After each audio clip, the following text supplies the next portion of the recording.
Welcome back. Now, the GSM Association, a trade body that represents the interests of mobile network operators worldwide, recently published a new report on mobile-enabled digital transformation in Ghana. The report highlights how the mobile industry and the Ghanaian government can work together to support social and economic progress in the country. I'm now being joined by the head of Sub-Saharan Africa, GSMA, Mr. Akinwale Goodluck, all the way from Nairobi. Good afternoon, Mr. Goodluck. Thank you very much for joining us. It's a pleasure. Good to be here. So tell me, what informed this report on mobile-enabled digital transformation in Ghana? Well, I think it was a collaboration between the government of Ghana and the mobile industry. It was predicated on exploring how the mobile industry can support and complement the objectives of the government of Ghana, particularly with regard to digital identity, bridging the infrastructure gap, gender empowerment, and bridging the gender gap in terms of financial inclusion, in terms of digital inclusion, and seeing how we can use the industry to support health, education, security, and infrastructure. Now, in carrying out your research before coming out with this report, what are your key findings? Well, I think one thing that it was clear that there's still a significant infrastructure gap in Ghana.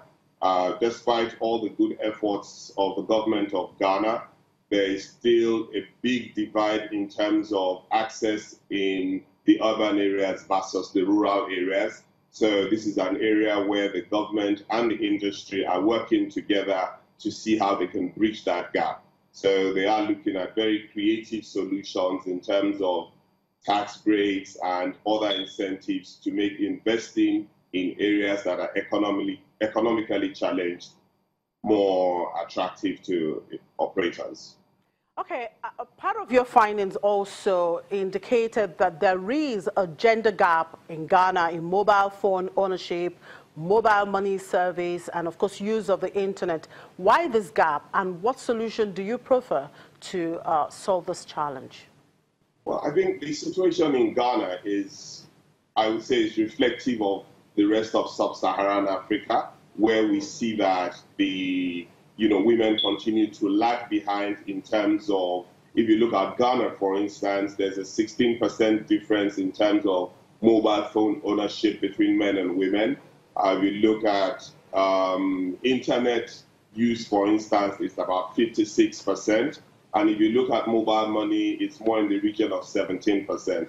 So there is a lot of work to be done. Some of the reasons for this you can attribute to cultural and social issues, but more and more we are seeing operators and the government of Ghana working together to explore how they can bridge the gender gap. So, for instance, we're seeing that MTN in Ghana, Tigo in Ghana, Airtel in Ghana all have very well-defined processes in terms of addressing the gender gap.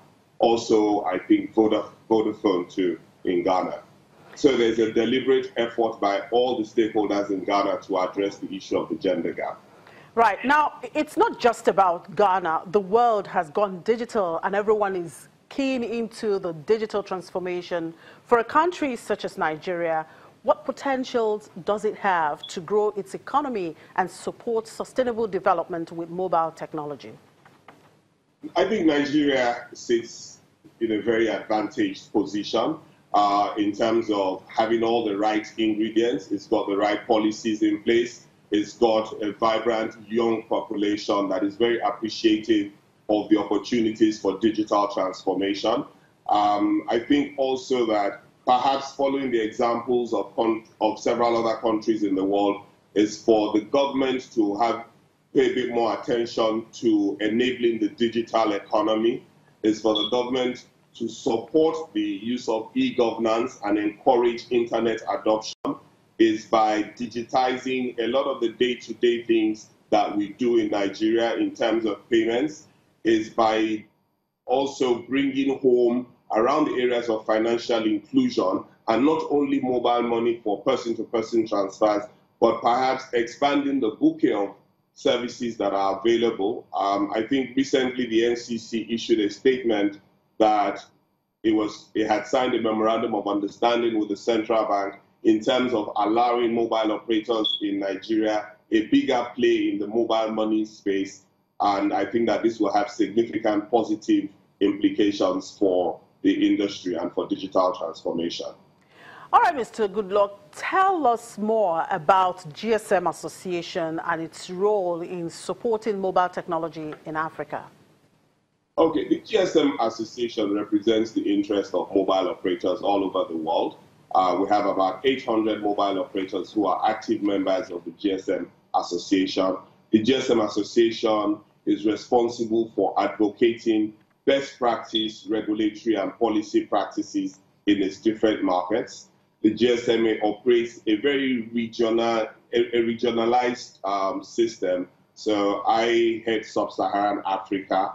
What is the biggest thing for us in Sub-Saharan Africa is advocating best practice for operators, looking to see how the industry can support the objectives of government, standardization around spectrum, equipment, so that we can achieve economy of scale, and then the industry is able to transfer the benefit of that to subscribers. All right, thank you very much for your time and sharing the findings of that report with us. Thank you for your time, Mr. Akinwale Goodluck, the head Sub-Saharan Africa GSM Association. We'll move on now to Uganda, where growth in private sector slowed for a third consecutive month in October, hurt by a weak industrial backdrop as political tensions and a key trading partner, Kenya, curbed new orders. The market Stanbic Bank Uganda Purchasing Managers Index slipped to 52.8 from 53.8 in September. According to the survey report, activity in the industry subsector declined due to a challenging political environment in key export destinations. East Africa economies at Stanbic Bank said enhanced and prolonged political risk in Kenya had slowed its trading with Uganda. Kenya, gripped by political tensions and sporadic violence since August, is Uganda's biggest trading partner and its gateway to the sea.